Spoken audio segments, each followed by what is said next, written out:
देखिए, सबसे basic problem ये है कि ऑलमोस्ट करीब 76 कंट्रीज़ में इस समय जो है केसेस जो है रिपोर्ट हो चुके हैं और अपने इंडिया में भी मोर देन 100 केस रिपोर्ट हो गए हैं। हाईएस्ट नंबर ऑफ केस अभी अपने पास महाराष्ट्र में है, सेकंड हाईएस्ट अपना केरला में है ना। और कुछ केसेस अपने यूपी से रिपोर्ट हुए हैं। फॉर्चुनेटली अभी एमपी में कोई इस तरह की चीज़ अभी तक तो नहीं आई है फ़िलहाल, लेकिन जिस तरह से इसका एक स्प्रेड का जो कॉन्टेक्स्ट है और काफ़ी सारी चीज़ें गवर्नमेंट की तरफ से की गई हैं, जिसमें कि काफ़ी सारे मॉल्स और ये सब चीज़ें कई स्टेट्स में, सिनेमा घर, पब्लिक गैदरिंग, ये सब चीज़ें दिल्ली चाहे महाराष्ट्र चाहे केरला काफ़ी जगह बंद किया गया है।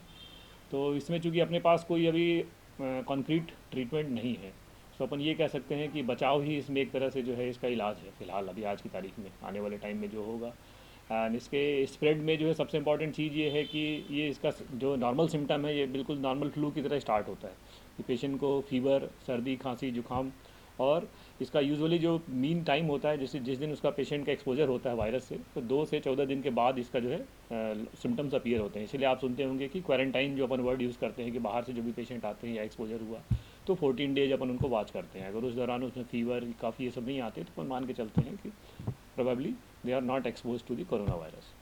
एक सेकंड के लिए मान लेते हैं कि रीवा में और संजय गांधी हॉस्पिटल में कोरोना वायरस का कोई पेशेंट आता है, ठीक तो बात। यहाँ के डॉक्टर कितने प्रिपेयर हैं कि उससे नहीं, इसके लिए जो है ट्रीटमेंट करेंगे? प्रॉपरली अपने यहाँ पे आइसोलेटेड वार्ड बना हुआ है, क्योंकि अपन इस तरह की सिचुएशन इतने बड़े लेवल पे नहीं थी, पर स्वाइन फ्लू तो अपन ने सुना होगा। तो उस तरह की केसेस को हैंडल करने के लिए जो है ऑलरेडी अपने पास चूँकि बेसिक प्रिपरेशन रहती है, so already we have got an isolated ward. And secondly जो अपने पास इसमें मेन जो ज़रूरत पड़ती है, एक तो क्या है कि अपने डॉक्टर्स और स्टाफ के प्रिकॉशंस के लिए, तो उसमें जो बहुत बेसिक सी चीज़ें हैं जो सबको फॉलो करनी है कि प्रॉपर मास्क पहनने हैं, and specially that N95 mask जो है। सेकेंड वन इज स्टेरिलियम, और पेशेंट को भी ध्यान रखना होता है कि डायरेक्ट कफिंग या उस चीज़ों का कांटेक्ट ना होने पाए। अपने हॉस्पिटल में जो भी लोग हैं जो अगर इस तरह केसेस को हैंडल करते हैं, उनके लिए properly mask, gown and everything is available, and we try to disinfect them regularly. अभी तक तो कोई केस नहीं है, but we are having a isolated ward we have got, और उसमें अपने पास में वेंटिलेटर्स भी हैं, क्योंकि इन पेशेंट्स में आगे क्रिटिकल होने पर वेंटिलेटर और आगे किडनी प्रॉब्लम होने पर डायलिसिस, दो चीज़ों की जो एडवांस ट्रीटमेंट की ज़रूरत पड़ेगी, पर वो तो बहुत लेट स्टेज है। अच्छा, दूसरी चीज़ ये है कि इसमें ज़्यादातर जो कॉम्प्लिकेशंस हो रही हैं वो ओल्डर पेशेंट्स में ज़्यादा हो रही हैं, जो 60 से 70 साल से ऊपर के हैं, या उनको दूसरी पहले से ही लंग की, फेफड़े की प्रॉब्लम है, सांस की दिक्कत रह रही है उनको पहले से ही, दमा के मरीज हैं, या टीबी से उनके फेफड़े ख़राब हैं, तो उनकी क्या है, फेफड़े कैपेसिटी कम है, तो उनको जब एक बार होगा तो उनके सर्वाइवल के चांसेस कम रहते हैं। बाकी जो यंग पेशेंट हैं उसमें सर्वाइवल का, बट ये है कि यंग पेशेंट में भी क्या है कि प्रॉब्लम्स तो होती हैं और दूसरों को भी फैला सकते हैं। तो इसलिए सबसे बेसिक चीज़ ये है कि जब भी इस तरह के सिम्टम्स किसी में आते हैं तो वो पब्लिक एक्सपोजर अवॉइड करें। They try to communicate. आजकल सब जगह हेल्पलाइन नंबर्स हैं, उसके थ्रू आजकल अपने मध्य प्रदेश में भी, पूरे इंडिया में अपने करीब 52 सेंटर्स हैं, 52 सेंटर्स हैं जहाँ पर अपन कोरोना की टेस्टिंग कर रहे हैं। नियरेस्ट अपने यहाँ से जबलपुर है जहाँ पर कोरोना की टेस्टिंग हो रही है। एम्स भोपाल में है अपने पास, एमपी में भी अपने पास 7 सेंटर्स है अभी जहाँ पर भी इसकी टेस्टिंग हो रही है। तो अपने पास प्रॉपरली अभी सिस्टम है, लेकिन ये है कि बहुत बड़े स्केल पर निपटने के लिए अभी प्रपोजल चल रहा है, और उसमें एक 100 बेड का आइसोलेटेड हॉस्पिटल बनाने की कोशिश चल रही है, अभी तैयारी है। उसमें अभी 2-3 प्रपोजल्स हैं गवर्नमेंट के पास, है ना। तो अभी CMHO ऑफिस में उसके बारे में मीटिंग हो रही है, and they are planning for the one building, जिसमें कि 100 बेड का एक अलग से एडिशनल जो है आइसोलेटेड वार्ड, जिसमें कि सारी कम से कम precautions for the staff as well as public exposure को रोकने का, तो कह लीजिए क्वारंटाइन प्लस ट्रीटमेंट दोनों तरह की चीज़ें रहेंगी उसमें अपने पास। एक बड़ा सवाल कि लोगों में डर है इसको लेकर, ठीक बात। ऐसे में मार्केट को बढ़ावा देने के लिए जो इन सारी चीज़ों को लेकर होता है, जैसे मास्क हो गया नेचुरल। और फिर उसके अलावा सैनिटाइजर्स वगैरह हो गया, तो इसको आप कैसा देखते हैं कि देखिए, कहीं मास्क और सैनिटाइज़र का रोल तो है, लेकिन ये है कि भाई कुछ लोगों को समझना चाहिए कि हम एक तरह की नेशनल क्राइसिस या वर्ल्ड क्राइसिस से गुजर रहे हैं, तो उसमें उसको स्टोर करना या उसकी प्राइस को हाइक करना, ये सब चीज़ों को अवॉइड करना है। जैसे आप अभी रीवा में देखेंगे तो कुछ हद तक N95 की क्राइसिस चल रही है, सैनिटाइज़र भी नहीं मिल रहा है अवेलेबल, क्योंकि रूटीनली जिसकी डिमांड मान लीजिए कि वो 100 लोगों में से एक की थी, वो डिमांड सडनली बढ़ करके 60-70 लोग उसकी डिमांड करने लगे, तो सैचुरेट एक डिमांड सप्लाई गैप, मिसमैच तो पैदा हो ही जाता है उस चीज़ का। तो मास्क और सैनिटाइज़र जो है तो दे आर तो रियली रिकमेंडेड, और अगर वो पॉसिबल है तो उसकी अपनी प्रोडक्शन बढ़ा करके और उसकी ample supply either at the government level और प्राइवेट में, और उसकी मॉनिटरिंग करके उसकी प्रॉपर अवेलेबिलिटी इंश्योर करेंगे तो मार्केटिंग कालाबाजारी नहीं होगी। तो बेसिक चीज़ ये है कि डिमांड बढ़ गई है तो अपने को सप्लाई और जो चीज़ें जहाँ से अवेलेबल हो सकती हैं उसके प्रोडक्शन को अपने को बढ़ाना पड़ेगा, क्योंकि मास्क तो ज़रूरी है, बिना मास्क और सैनिटाइज़र के तो काम चलेगा नहीं। And it should be freely available as far as possible, और उसके लिए हर लेवल पे कोशिश की जा रही है, देखते हैं। लक्षण? लक्षण में आप समझ लीजिए कि नॉर्मल सर्दी खांसी जुकाम, तो सबसे इंपॉर्टेंट दो चीज़ें हो गई। एक तो कि पहले उसकी हिस्ट्री, कि वो पेशेंट बताए, भाई उससे पूछना कि भाई तुम्हारा एक्सपोजर कहाँ हुआ। एक तो जैसे कोई भी आदमी जो कोरोना इन्फेक्टेड एरियाज़ हैं या बाहर की कंट्रीज़ में या फिर जो भी स्टेट्स जहाँ पर कि एक्सपोजर है वहाँ पर आ रहा है, और लक्षण में एक्सपोजर होने के 2 से 14 दिन के बाद उसको सर्दी जुकाम, फिर उसके बाद बुखार, और उसके बाद फिर निमोनिया के सिम्टम्स, बिगड़ा हुआ निमोनिया एक तरह से कह लीजिए। उस तरह से फाइनल जब वो आगे बढ़ेगी बीमारी तब ये होगा। शुरुआत में तो केवल सर्दी जुकाम और बुखार करके ही शुरू होगा। बात हुई लक्षण की, अब बचाव। कई लोग यह भी कहते हैं कि शायद नॉनवेज और बाकी चीज़ों के सेवन से ऐसा।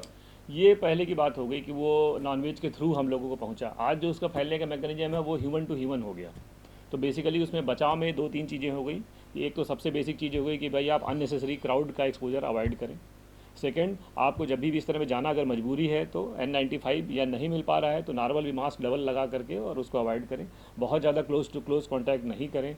अननेसेसरी चीज़ों को टच ना करें। जो भी चीज़ों को अगर टच करते हैं तो उसके बाद हाथ को प्रॉपरली क्लीन करें और स्टेरिलियम रखें अपने पॉकेट में, उसको टच करने की ज़रूरत है।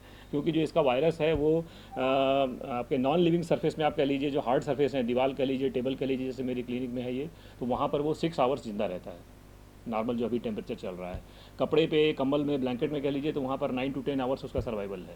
इसलिए अभी आप देख रहे हैं कि रेलवे ने ट्रेन में से जो है कंबल्स भी हटा दिए हैं, बेडशीट भी ऑन डिमांड केवल दे रहे हैं, क्योंकि जो क्लॉथिंग्स है उसके ऊपर सर्वाइवल उसका ज़्यादा है। तो इसलिए किसी भी जगह पर अननेसेसरी चीज़ों को टच ना करें, और अगर टच करते भी हैं तो उसके बाद अपना हाथ जो है वो करें। हाथ मिलाने और ये सब चीज़ों को अपन अवॉइड करना है, या हक करना, इन चीज़ों को फिलहाल अवॉइड करना है। एक बड़ा सवाल है कि अभी तक 120 संदिग्ध हो चुके हैं भारत में, अपने देश बिल्कुल में। बिल्कुल। लेकिन एक और जहां यह कहा जा रहा है कि इसका इलाज नहीं है, लेकिन 19 से 20 लोग कोरोना वायरस से ठीक होते क्योंकि बताए जा रहे कोरोना हैं। में क्या है ना, तो कोरोना में क्या है कि सभी लोग मरते नहीं हैं। पहली चीज़ तो ये है कि भाई कोरोना जिसको हुआ, भाई कोरोना का जो इंटरनेशनल जो फिगर है, जैसे चाइना में वो कहते हैं कि हम उनके यहाँ मॉर्टेलिटी 1 to 3% है। 100 में से जिनको हुआ, तो धीरे धीरे कुदरत का अपना बॉडी, कोई भी वायरल इन्फेक्शन होता है, जैसे आपको सर्दी जुकाम हुआ, बॉडी अपने आप उससे रिकवर कर जाती है। तब तक आपको उसको सपोर्टिव केयर देनी होती है। सपोर्टिव केयर मतलब फेफड़े काम नहीं कर रहे हैं तो उसके लिए देना है अपने को, लंग्स में बहुत ज़्यादा कंजेशन हो रहा है तो उसको दवाइयाँ देनी है।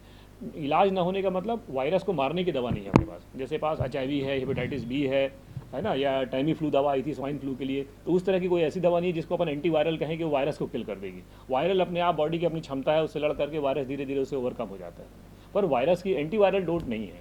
दूसरी चीज़ ये है कि भाई मॉर्टेलिटी कहते हैं कि 10 साल से कम के बच्चों में तो ऑलमोस्ट मॉर्टेलिटी नील है, अगर बच्चे कोई प्रॉब्लम नहीं हो तो। 10 साल से 60 साल के लोगों में मॉर्टेलिटी डिपेंडिंग अपॉन की कैसी मेडिकल फैसिलिटीज़ है और लोगों में पहले से क्या क्या बीमारियां थी उनको, तो 3 से 6% है। और 70 साल के ऊपर मॉर्टेलिटी 20% से भी ऊपर चली जाती है। तो वो अपनी बॉडी की खुद की क्षमता है। जैसे बहुत सारे वायरस होते हैं, आप देखते हैं मलेरिया होता है, नहीं इलाज होते हैं, फिर भी उसमें से कुछ लोग निकल करके आ जाते हैं, है ना। तो वो तो अपनी शरीर की एक क्षमता है, तो अपन सपोर्टिव केयर देते हैं। जो अपन ट्रीटमेंट दे रहे हैं वो सपोर्टिव केयर है कि वायरस के आने से जो जो प्रॉब्लम्स हो रही हैं, तकलीफ हो रही है, सांस लेने में, फेफड़े कमजोर हो रहे हैं या किडनी में है, तो उसको अपन करते हैं। तब तक वो धीरे धीरे वायरस बॉडी की खुद की अपनी क्षमता होती है बीमारी से लड़ने की। इसलिए कहते हैं कि भाई अपना इम्यून सिस्टम जिसका मजबूत है, ओल्ड एज में अपन क्यों कह रहे हैं, क्योंकि जिसका इम्यून सिस्टम खुद की इम्यूनिटी कम है तो वायरस से लड़ने की ताकत कम होती है, क्योंकि हमारे शरीर में भी बीमारी से लड़ने की क्षमता होती है, तो उस क्षमता से वो बाहर निकल के आते हैं। एज अ डॉक्टर पेशेंट का मनोबल बढ़ाने के लिए पॉजिटिव मैसेज आप क्या देना चाहेंगे? सबसे इंपॉर्टेंट चीज़ ये है कि पैनिक होने की बजाय जो है, जो प्रिलिमिनरी प्रिकॉशंस हैं वो उसको ध्यान लें। कि सबसे इंपॉर्टेंट जैसे कि मैरिज हैं, फंक्शंस हैं, कोई भी पार्टीज़ हैं, वो गैदरिंग को अपने को अवॉइड करना है, ठीक है। मास्क है और सैनिटाइज़र है, मिल जाता है, जितना भी मिल रहा है उसको करें, ठीक। और तीसरी चीज़ ये है कि भाई अपने को डरना नहीं है, जो भी चीज़ें होती हैं उसको अपने को, क्योंकि इसमें कहना चाहिए कि इस तरह की जो बीमारियां होती हैं जो कि पब्लिक में स्प्रेड हो रही है, महामारी है, तो उसमें इन्फॉर्मेशन शेयर करने का और अपने ही नहीं दूसरों को भी बताने का कि भाई इसमें घबराने की बात नहीं है, लेकिन अपने को बचाना है, एक्सपोजर बचाना है, उसको फैलने से रोकना है। जितने लोग हो गए हैं उनको अपन धीरे धीरे कट डाउन कर देंगे। आज चाइना में देखिए नंबर करीब करीब रुक गया है, उन्होंने अल्टीमेटली 85,000 पे रोक दिया अपने आप को। तो रोका कैसे, क्योंकि वहाँ पर उन्होंने प्रिकॉशंस लेना शुरू कर दिए। जिनको हो गया उनको अपन ट्रीट कर रहे हैं, जितनों को अपन बचा पाए बहुत अच्छा है, पर उससे कम से कम दूसरों को नहीं होने पाए। तो सबसे बड़ी बात कि पैनिक ना हो करके जो भी उसके प्रिकॉशनरी मेजर्स बताए गए हैं कि भाई मास्क है, हैंड सैनिटाइजर है, पब्लिक एक्सपोजर है, उन सब चीज़ों को अवॉइड करने का, फ्रीक्वेंट गार्गल्स करने का, है ना। क्योंकि मान लीजिए खुदा न खास्ता अगर कोई वायरस अगर आपके गले में कॉलोनाइज हो जाता है एक्सपोजर, तो कई बार क्या होता है, जो कि ये हीट सेंसिटिव है, तो अपन गार्गल कर रहे हैं फ्रीक्वेंटली या चाय कॉफ़ी पी रहे हैं, तो उससे हो सकता है एक आधा कोई हो तो वहीं पर वो चीज़ डिस्ट्रॉय हो जाए। तो इस तरह की बेसिक चीज़ें हैं, आपको ये ध्यान रखना पड़ेगा।